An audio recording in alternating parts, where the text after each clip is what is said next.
Hello नमस्कार, मैं हूं आशीष और मैं आपका वेलकम करता हूं भारत फर्स्ट में। दोस्तों, बिहार में है इलेक्शन और इलेक्शन से पहले इलेक्शन कमीशन ने ताबड़तोड़ कार्रवाई शुरू कर दी है। दोस्तों, इलेक्शन कमीशन की इमेज को टार्निश किया जा रहा है। आज इलेक्शन कमीशन जो स्टेप्स ले रहा है, अगर उसको भारत ने सपोर्ट नहीं किया तो हर स्टेट्स में इलीगल रोहिंग्या, इलीगल बांग्लादेशी वो आपके वोटर लिस्ट में ऐड होते जाएंगे। और दोस्तों, ये हमारी डेमोक्रेसी के लिए, ये हमारी कॉन्स्टिट्यूशनल सेटअप के लिए एक बहुत डेंजरस प्रेसिडेंट है।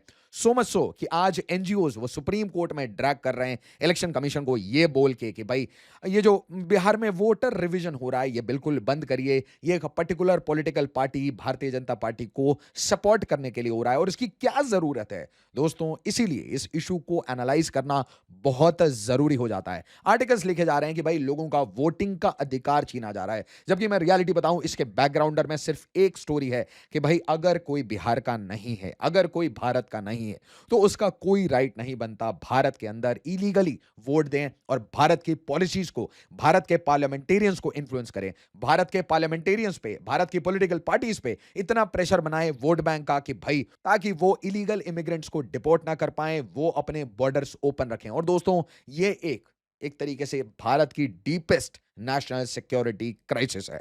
नाउ ध्यान से देखिए, ऑपरेशन सिंदूर के टाइम में अब डेप्यूटी आर्मी चीफ वो बहुत क्लियरली कह रहे हैं और हमने ये बात बार-बार डिस्कस की, भाई तुर्की, बांग्लादेश, पाकिस्तान, चाइना ये एक साथ एक क्लब की तरह, एक एक्सेस की तरह लड़ रहे थे भारत के अगेंस्ट। इन्होंने गेम्स खेले दोस्तों, सो मच सो कि गेम्स बॉर्डर पे भी चल रहे थे और गेम्स अंदर भी चल रहे थे। चाइना तो भाई रियल टाइम अपडेट्स दे रहा था। इसका मतलब सिंपल है, भारत को अपने आप को और सशक्त और मजबूत इंटरनली और एक्सटर्नली करना पड़ेगा।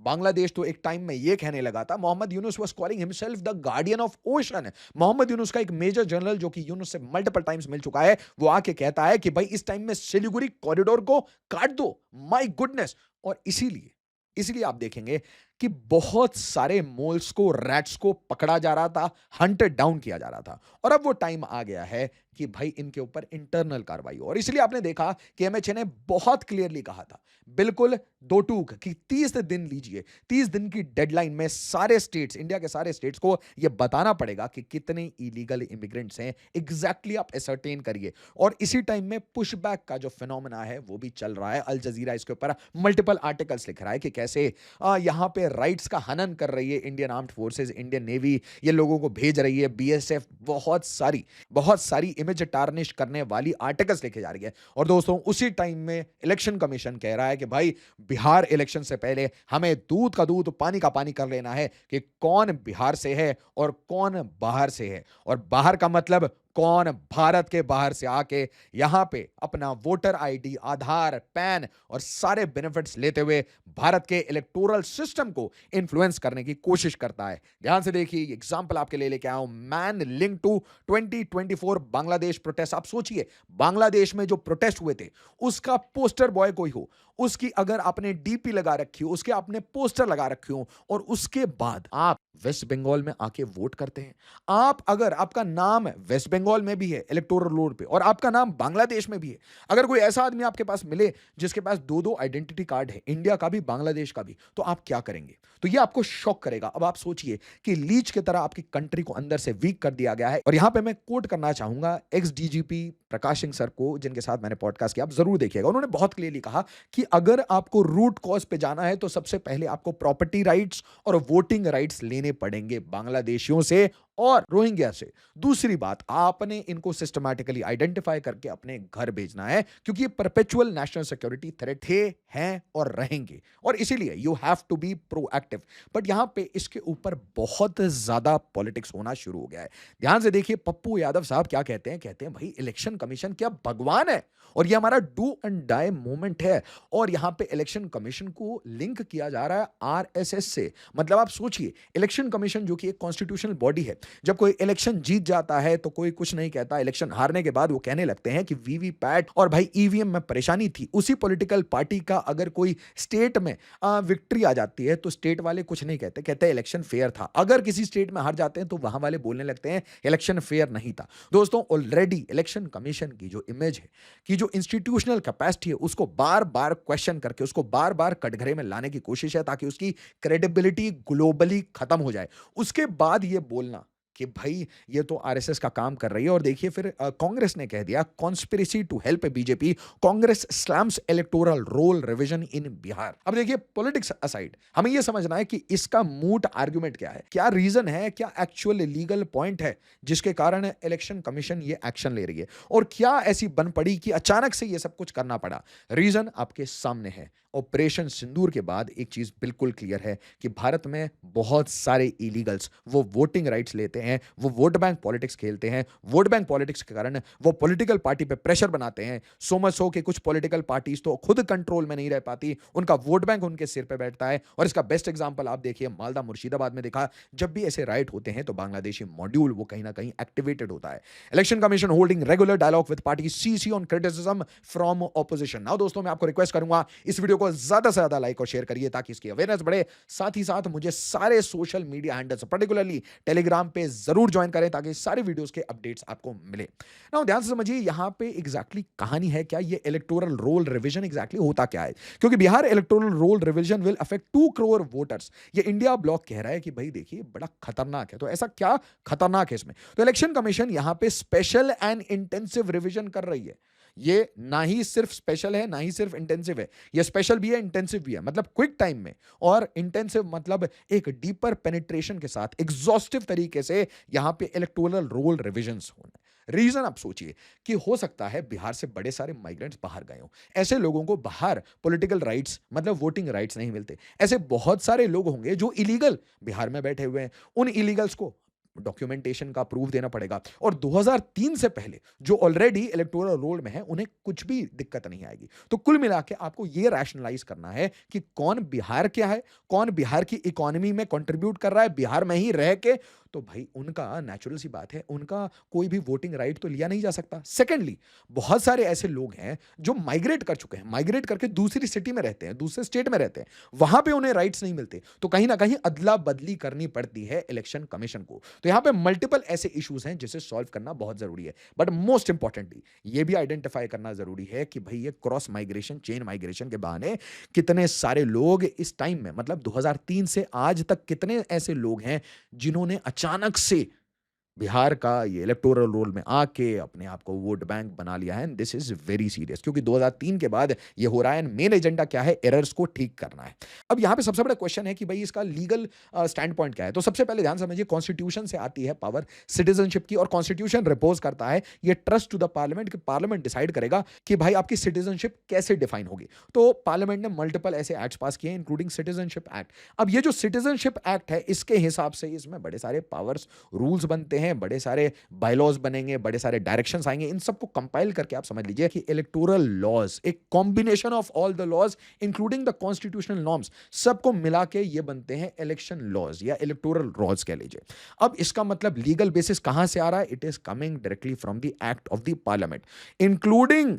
इसके अलावा आप अपनी जो पावर्स ले रहे हैं इलेक्शन कमीशन आर्टिकल 3 to 4 मतलब कॉन्स्टिट्यूशन से भी पावर, तो एक समझ लीजिए गैमट ऑफ पावर्स है, बहुत सारा बंडल ऑफ पावर्स है, और वहां से ये पावर आता है to create the registration of electors rules 1960। तो ये 1960 जो रूल्स हैं ये क्या है? Registration of electors. तो रजिस्ट्रेशन में क्या आएगा भाई? किसको इलेक्टोरल रोल में डालना है, किसको रिमूव करना है, कब रिवाइज करना है। लास्ट रिवीजन कब हुई थी? 2003 में। किसकी? बिहार की। तो अब जो रिवीजन होगा उसमें 2003 से पहले की बात नहीं होगी, 2003 के बाद की होगी। 2003 के बाद जिनको भी इलेक्टोरल रोल्स में डाला गया है उनसे नेचुरल सी बात है पूछा जाएगा कि 11 में से कोई एक आइडेंटिटी कार्ड दीजिए, और याद रखिए इसमें आधार कार्ड नहीं चलेगा। आधार कार्ड के साथ आपको कुछ ना कुछ सप्लीमेंट्री डॉक्यूमेंट्स देने पड़ेंगे। तो यूजुअली क्या होता है कि intensive revision, summary revision, partly intensive partly summary, but यहां पे स्पेशल है एंड इंटेंसिव रिवीजन। बड़ा क्विक करना है और बहुत फास्ट करना है। तो बूथ लेवल ऑफिसर्स हैं, ये सर्वे कंडक्ट करेंगे house to house, distribute and collect pre filled enumeration forms, और आप खुद भी ये काम ईसीआई की वेबसाइट पे और ईसीआई के ऐप पे खुद कर सकते हैं। और decisions can be appeal to district magistrate CEO under section 24 of the act. मतलब पार्लियामेंट के एक्ट से ये सारे काम हो रहे हैं। अब प्राइमरी रीजंस क्या दिए जा रहे हैं कि अर्बनाइजेशन, बहुत सारे लोग अर्बन एरियाज में चले गए हैं, मतलब अपनी सिटी चेंज कर लिए हैं, टाउन चेंज कर लिए हैं, कुछ लोग स्टेट चेंज कर चुके हैं, कुछ लोग स्टेट चेंज करने के बाद दूसरे स्टेट में आ चुके हैं। Migration, migration both illegal and legal, दोनों माइग्रेशन को देखना है। Unreported deaths, rising number of first time voters, illegal migrants in voter list, ये सब बहुत सीरियस इशू है। तो इसका मतलब 7.89 करोड़ ये जो वोटर्स हैं, इसमें से 2003 के बाद लगभग 2.93 करोड़ ये जो लोग हैं, इनको मोस्टली मतलब 2 से 3 करोड़ लोगों को अपने डॉक्यूमेंटेशन दिखाने पड़ेंगे।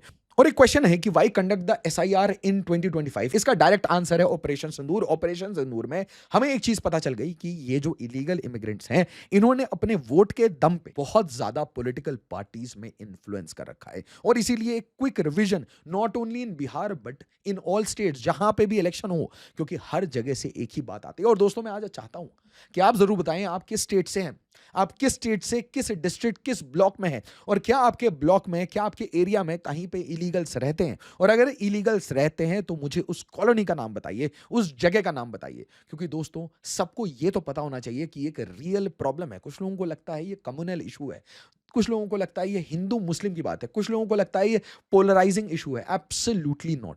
दोस्तों, जो भारतीय हैं वो भारतीय हैं, जो बाहरी हैं वो बाहरी हैं। बट हमें एज भारतीय ये समझना पड़ेगा कि भारत संविधान से चलेगा, भारत के संविधान से चलेगा। और इस संविधान में दिए गए जो राइट्स हैं, जो ऑब्लिगेशंस हैं, जो लायबिलिटीज हैं, वो भारतीयों के लिए हैं, किसी बाहरी के लिए नहीं है। तो जब रिसोर्सेज हमारे, देश हमारा, टेरिटरी हमारी, तो जितने भारतीय हैं उन्हीं को तो वोट देना चाहिए। क्या हम बाहरियों को भी अधिकार दे के अपने ही कंट्री में बैड इन्फ्लुएंस लाना चाहेंगे? क्या आप चाहेंगे कि इलीगल्स अपना बैड इन्फ्लुएंस बर्मा से, बांग्लादेश से, पाकिस्तान से यहां पे लाएं? क्या आप चाहेंगे ऐसे लोग जिनका कोई पासपोर्ट नहीं है, जिनका कोई वजूद नहीं है, जिनका कोई नाम पता नहीं है, जिनके बाप दादा का पता नहीं है, जिनका ये नहीं पता कि they are loyal to India और नॉट, क्या आप चाहते हैं कि इन लोगों को हम भारतीय कहना शुरू कर दें जस्ट बिकॉज उनके पास आधार कार्ड है और वो वोट दे चुके हैं 2-3 इलेक्शन में? So that is the moot question. अब थोड़ा डॉक्यूमेंटेशन में भी परेशानी है। सबसे बड़ी परेशानी क्या है? आधार कार्ड। कि आधार कार्ड को अकेले एक्सेप्ट नहीं कर रही इलेक्शन कमीशन, मतलब और डॉक्यूमेंट्स लेके आई। तो एसेंशियली आज के डेट में ये सबसे बड़ी बात है वोटर इंटेग्रिटी की। हमारी जो वोटर लिस्ट है, क्या उसकी इंटेग्रिटी सही है? क्या हमारी जो सिटीजनशिप है, क्या हमारी जो इलेक्टोरल इंटेग्रिटी है, वो सही है? तो इसी के कारण बहुत सारे पॉलिटिकल पार्टीज जो वोट बैंक डिपेंडेंट होंगे, वो नेचुरल सी बात है, वो पूछेंगे आप हमसे हमारा पता कैसे पूछ सकते हैं? एनजीओ चले गए सुप्रीम कोर्ट, और यहां पे देखिए क्या बोला गया है। अब आपको समझना पड़ेगा कि क्यों कभी भी भारत इनके ऊपर कोई एक्शन नहीं ले पाया। हमें एक वर्ग ने हमेशा दबा के ये बोलने के लिए मजबूर कर दिया, आर्टिकल्स लिखने के लिए मजबूर कर दिया कि भाई ओपन बॉर्डर्स, हमारे हमेशा गेट खुले हुए हैं, भारत हमेशा बाहर के लोगों को एक्सेप्ट करता आया है, आक्रांताओं को भी बिठा लो अपने सिर पे, अपनी कंट्री जाने दो, अपनी कंट्री। धीरे धीरे आप देखिए, भारत की एक रियलिटी को आपको समझना पड़ेगा। बड़ा सा अखंड भारत था, टूटते टूटते अक्षुण्ण होते होते आज ये स्थिति हो गई है कि बांग्लादेश जिसे हमने बनाया, वो बांग्लादेश कहता है we are the guardian of ocean. वो बांग्लादेश कहता है सिलीगुड़ी काट देंगे। आप मुझे बताइए, जो इंडियन आर्म्ड फोर्सेस जो कि बांग्लादेश को 1 घंटे में 6 पीस में काट दे, वो आर्म्ड फोर्सेस जिसने बांग्लादेश को क्रिएट किया, वो सैम मानेकशॉ, वो इंदिरा गांधी, वो कंट्रीब्यूशन पूरे भारत का, एक बार में उसे नेगेट करके ये बोला we are the guardian of ocean, Bharat के नॉर्थ ईस्ट को भारत से अलग कर देंगे। इतने बड़े नेता कैसे हो गए?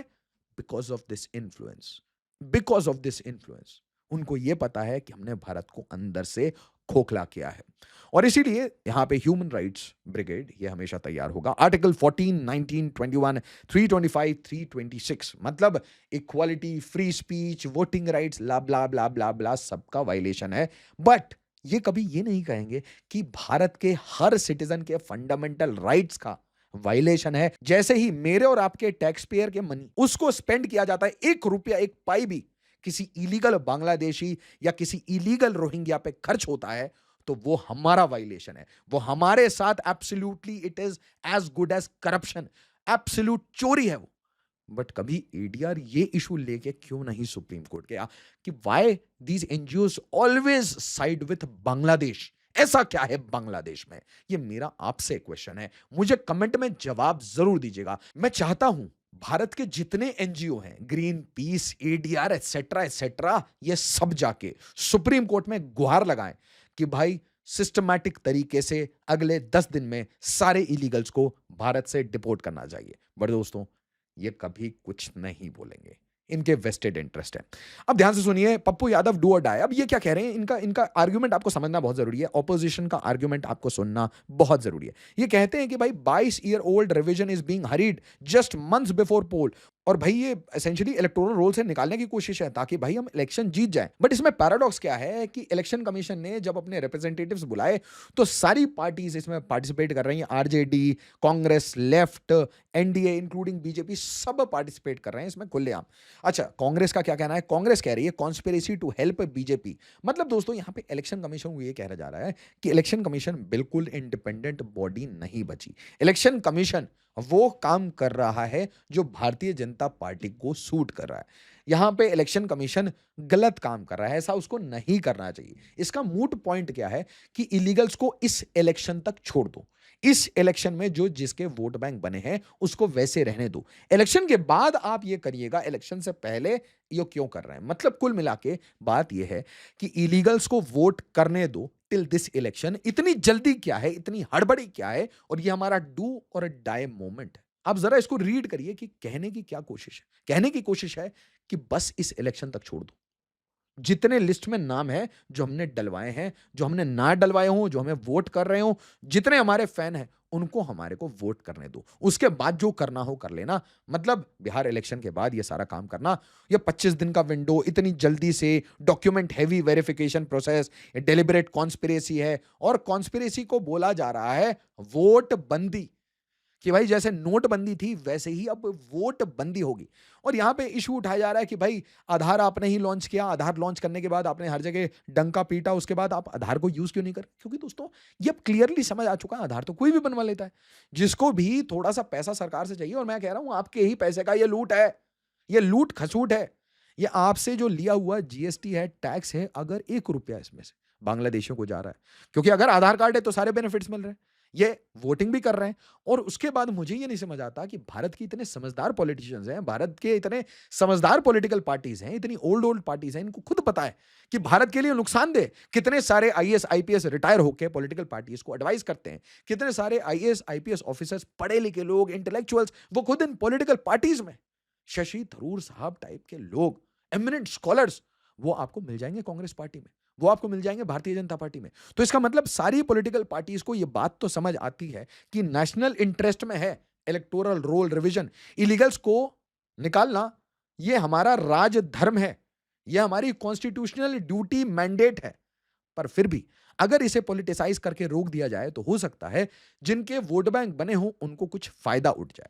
Congress connects SIR with foreign illegal immigrants, और यहां पे बोला कि बिहार इलेक्शन को पोलराइज करने का। अब बताइए मुझे कि पोलराइज कैसे हो रहा है? ओवैसी साहब ने बहुत क्लियरली पाकिस्तान को एक्सपोज किया बहरीन में जाके, तब कोई पोलराइजेशन नहीं हुआ। तब क्लियरली हमने किसे एक्सपोज किया? पाकिस्तान को। तो आज किसकी बात हो रही है? इलीगल्स की। यहां पे भारत के हिंदू मुसलमान की बात ही नहीं है। भारत के जो हैं वो भारत के हैं, बट भारत के बाहर से जो लोग आए वो तो भारतीय नहीं कहलाए जा सकते। वहां कौन सा कम्युनल, वहां कौन सा पोलराइजेशन, वहां कौन सा तू मैं, वहां कौन सी पॉलिटिकल पार्टी? ये तो नेशनल इंटरेस्ट में है। सारी पॉलिटिकल पार्टीज भारत के सारे लोगों को अपने देश के लिए, अपने स्टेट के लिए, हर स्टेट के लिए ये आवाज उठानी चाहिए। ऐसी आवाज नागालैंड, अरुणाचल प्रदेश, असम, हर उस स्टेट ने जिसने इसे झेला है, वो स्टेट हमेशा इसके ऊपर बातचीत करता है, except barring a few, barring a few. एक आध स्टेट अभी भारत में ऐसे चल रहे हैं जहां पे खुलेआम खुलेआम बांग्लादेशियों के सपोर्ट में नारे लगते रहते हैं, बांग्लादेश के झंडे चलते हैं। तो एक दो को छोड़कर बाकी हर जगह यही काम चल रहा है। और ये कह रहे हैं कि भाई ये कोड वर्ड है, aimed at targeting specific community. एक और अफवाह उठाई गई थी और इसे मैं एकदम क्लियर करना चाहता हूं। एक अफवाह है कि भाई ये मार्जिनलाइज्ड कम्युनिटी, मतलब बोलने का मतलब क्या है, अंग्रेजी में बोला यह जा रहा है कि भाई ये जो मूव है ये दलितों के अगेंस्ट, शोषित वर्ग के अगेंस्ट है ना, मतलब एससी एसटी ओबीसी इनके अगेंस्ट ये मूव है। फिर ये बोला जा रहा है कि ये एक तरीके से माइनॉरिटीज को टारगेट किया जा रहा है। माइनॉरिटीज मतलब इंडियन मुस्लिम्स की बात हो रही है यहां पे। बट दोस्तों ये सच नहीं है, ये सच बता रहा हूं आपको, ये सच नहीं है। ऑपरेशन सिंदूर के बाद अब भारत का बच्चा बच्चा मिलके जुड़ के एक साथ काम करना सीख गया है, पॉलिटिकल पार्टी तक काम करना सीख गई है। बट इसका मतलब यह है कि अगर नेशनल इंटरेस्ट में, चाहे हिंदू हो, मुसलमान हो, चाहे एससी हो, एसटी हो, इसमें कोई भेदभाव नहीं है, कोई भाषा हो, कोई प्रांत हो, सिर्फ एक चीज, इंडिया फर्स्ट, भारत फर्स्ट। और इसीलिए अगर बात भारत के इंटरेस्ट की है, तो इतना काम अगर इलेक्शन कमीशन कर रहा है, तो भारत को उसको सपोर्ट करना चाहिए। इनफैक्ट बाकी स्टेट्स की जो गवर्नमेंट है, उनको भी डिमांड करना चाहिए कि हमारे भी इलेक्टोरल रोल रिवीजन इमरजेंसी में नहीं, इमीडिएट इफेक्ट से काम शुरू करिए, बिहार खत्म करिए और हमारे साथ काम करिए। Election commission holding regular dialogue with party, CEC on. तो सीईसी ज्ञानेश कुमार ये बोलते हैं कि भाई देखिए, यहाँ पे कोई इंक्लूजन एक्सक्लूजन का गेम नहीं करना, हमें ये काम नहीं करना, बट हमें जो भी इलीगल्स हैं, जिनकी जरूरत नहीं है पोल्स में, उनको हमें चेक करना है। एंड मोस्ट इंपॉर्टेंटली, 5 करोड़ लोगों पे कोई इंपैक्ट नहीं पड़ना है 2003 से पहले जिनका नाम आ चुका है, और 2003 के बाद 2003 में जिनका भी नाम आया, उनका नाम अब इलेक्शन कमीशन अपडेट कर देगा, मतलब ऑनलाइन पब्लिश कर देगा। जिनका नाम नहीं आया, वो भाई 11 में से कोई एक डॉक्यूमेंट दिखाओ, अपना नाम ऐड कराओ। सिंपल सी बात है। The goal is to verify the identity and eligibility of every individual, not on the 2003 roll, before their names were confirmed on the voter list. 2003 के बाद ही ये काम होगा। और no eligible voter is excluded, no ineligible person is included. ये rule है, और ये बहुत सीरियस रूल है, कि कोई भी इलीगल भारत में वोट नहीं करेगा, कोई भी इलीगल बिहार इलेक्शन में वोट नहीं करेगा, कोई भी इलीगल वेस्ट बंगाल इलेक्शन में, कोई भी इलीगल उत्तर प्रदेश इलेक्शन में, कोई भी इलीगल तमिलनाडु इलेक्शन में, केरल इलेक्शन में, मध्य प्रदेश इलेक्शन में क्यों वोट करेगा? क्या ये हमारे राइट्स का हनन नहीं है? आज भी अगर बात नहीं करेंगे, आज भी अगर बात नहीं करेंगे, आज भी चर्चा नहीं करेंगे, तो याद रखिए, पार्टीशन भी बिना पूछे हुए किया गया था। याद रखिए, हर वो चीज़ जो आज भारत को पेन देती है, सिलीगुड़ी इतना पतला क्यों है, पार्टीशन ऐसे क्यों हुआ, वैसे क्यों नहीं हुआ, पार्टीशन के बाद हमने चीज़ों को सॉर्ट आउट क्यों नहीं किया, भारत के अभी भी ओपन बॉर्डर्स क्यों हैं, हमने इतने इलीगल्स को क्यों एक्सेप्ट किया, इतने सारे क्वेश्चंस हैं जो आज भारत को, अगर आप पार्लियामेंट से देख लीजिए, मुंबई देख लीजिए, पहलगाम देख लीजिए, पुलवामा देख लीजिए, हर जगह आपको समझ आएगा कि पार्टीशन सही सही नहीं हुआ। पार्टीशन के टाइम में some fundamental bedrock rules must be cleared, who is Indian, who is not. आज तक हम उसी प्रोसेस में लगे हैं, और इसीलिए चाहे आप किसी भी एनसीईआरटी देखिए, तो जब नेहरू साहब हमारे प्रधानमंत्री थे, उस टाइम में भी बोला जाता था कि India is in the making. तो we are still in the making, 70 years, 80 years, but ये प्रॉब्लम और परपेचुइटी में बढ़ते जा रही है।